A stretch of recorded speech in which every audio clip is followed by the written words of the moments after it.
मध्य प्रदेश के सीहोर के कुबेरेश्वर धाम में आयोजित रुद्राक्ष वितरण महोत्सव में भारी भीड़ होने से अव्यवस्था हुई है और वहां 7 श्रद्धालुओं की मृत्यु हुई है। यह बहुत ही चिंता और दुख का विषय है। पिछले वर्ष 2023 में भी ऐसा ही आयोजन हुआ था जिसमें कुछ श्रद्धालुओं की मौत हुई थी। यदि किसी कार्यक्रम में व्यवस्था पूरी नहीं है तो इतने लोगों को आमंत्रित किए जाने की आवश्यकता क्या है। दूसरी बात यह भी है कि क्या सिर्फ रुद्राक्ष वितरण करने से किसी व्यक्ति के जीवन की सारी समस्याएं हल हो सकती हैं, उसकी बीमारियां ठीक हो सकती हैं, उसके जीवन के सारे संकट हल हो सकते हैं, वो सभी प्रकार की मुसीबतों से जीत सकता है, या यह सिर्फ एक भ्रम फैलाने और एक अंधविश्वास फैलाने का माध्यम है।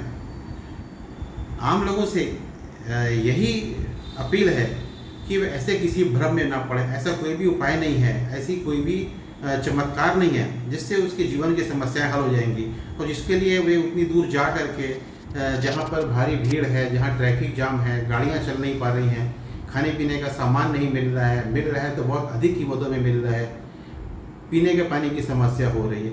ऐसी जगहों पर जाने से बचें, अपने विवेक से काम लें, धैर्य का उपयोग करें, किसी अंधविश्वास और भ्रम में ना पड़े। दूसरी बात यह है कि क्या कोई व्यक्ति कानून से इतना ऊपर है कि लगातार घटनाएं हो जाती हैं, उसके बाद भी उस स्थान पर उसके जो स्वामी हैं, वहाँ के जो मालिक हैं या जो आयोजक हैं, उस पर कोई कानूनी कार्यवाही नहीं होती है। पिछले समय भी ऐसा हुआ था, उस समय कोई कार्यवाही नहीं हुई थी। जबकि आपने देखा होगा कि कुछ दिनों पहले बेंगलोर के स्टेडियम पे घटना हुई थी जिसमें विराट कोहली के ऊपर केस दर्ज हुआ था कि वहाँ पर एक महिला की मृत्यु हो गई थी। उसी प्रकार हैदराबाद की एक टाकीज में, संध्या टाकीज में, एक भगदड़ होने से एक महिला की मृत्यु हो गई थी, जहाँ पर अल्लू अर्जुन के ऊपर केस भी दर्ज हुआ था और उनको जेल जाना पड़ा था। ऐसी लगातार घटनाएं होती हैं। अगर किसी जगह, किसी अस्पताल में किसी व्यक्ति की मृत्यु होती है तो उसका जो स्टाफ है, उसका जो डॉक्टर है, उसके ऊपर केस दर्ज होता है। अगर कोई बिल्डिंग टूटती है तो उसके मालिक के ऊपर केस दर्ज होता है, ठेकेदार पर केस दर्ज होता है। कोई ब्रिज टूटता है, कोई उद्योग है, वहाँ अगर कोई आगजनी होती है तो वहाँ के सारे लोगों पर केस दर्ज होता है। लेकिन क्या बात है कि अगर ऐसे व्यक्ति जो लोगों को भ्रम में डाल रहे हैं, वहाँ पर लोगों को इकट्ठा कर रहे हैं, उनके स्थान पर कोई दुर्घटना होती है तो उस पर कोई केस दर्ज नहीं होता है।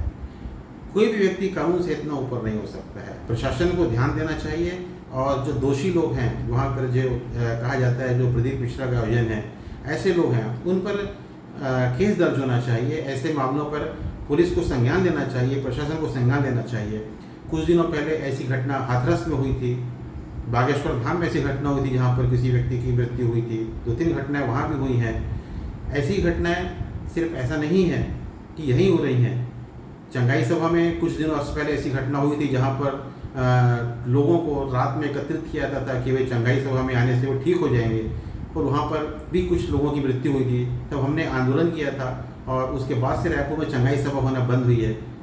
ऐसी ही घटना कई बार जो लोग मक्का जाते हैं, हज जाते हैं, वहाँ भी बहुत भगदड़ होती है, लोगों की मृत्यु होती है। तो जो धार्मिक यात्राएँ हैं, जो धार्मिक आयोजन हैं, उन्हें अगर कोई व्यक्ति आयोजित करता है, वहाँ की जो आयोजन समिति है उसको पूरी तरह जिम्मेदारी लेना चाहिए, और जो उनके पास जो श्रद्धालु हैं वे अपने अच्छे भविष्य को लेकर जा रहे हैं, अपने सुखी भविष्य की कामना से जा रहे हैं, और उस उम्मीद से जा रहे हैं कि जो प्रचार किया गया था उस प्रचार के कारण जा रहे हैं, तो उनको अगर जाने पर मृत्यु मिलती है, मौत मिलती है, तो ये बहुत ही दुखद है, चिंतनीय है, और ये आपराधिक भी है। साथ ही लोगों से यही कहना चाहूँगा कि वे अपने धैर्य से काम लें, अपने विवेक से काम लें। किसी भी ऐसी जगह पर ना जाएं जहाँ पर काफ़ी भीड़ हो, जहाँ पर उन्हें दबने का सामना करना पड़े, उन्हें सड़कों पर मरने की नौबत आ जाए, जहाँ पर अस्पताल का इंतजाम ना हो पाए। इसलिए सावधानी से रहने की ज़रूरत है।